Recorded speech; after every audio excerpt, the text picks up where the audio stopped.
हम ज्यादा देर तो नहीं रुकेंगे ना? मेरी बात मुख्तसर है, ज्यादा वक्त नहीं लूंगा मैं तुम्हारा।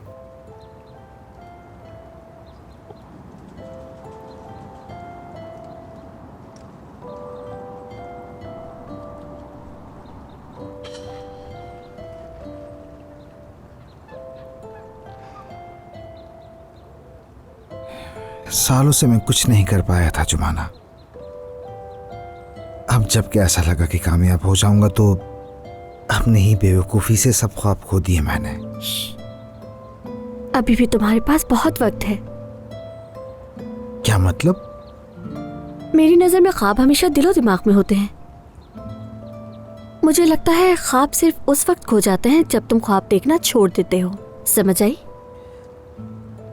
सही कह रही हो, मगर बस वही नहीं। अगर बाबा को पता चला कि रेस्टोरेंट खो दिया है तो उनकी नजर में गिर जाऊंगा। अच्छी तरह जानता हूं झूठ बोलना बहुत मुश्किल है, लेकिन बाबा को टूटते देखना उससे भी ज्यादा मुश्किल है। मुझे ये राज रखना पड़ेगा, लेकिन मैं बहुत थक गया हूं इन सब से।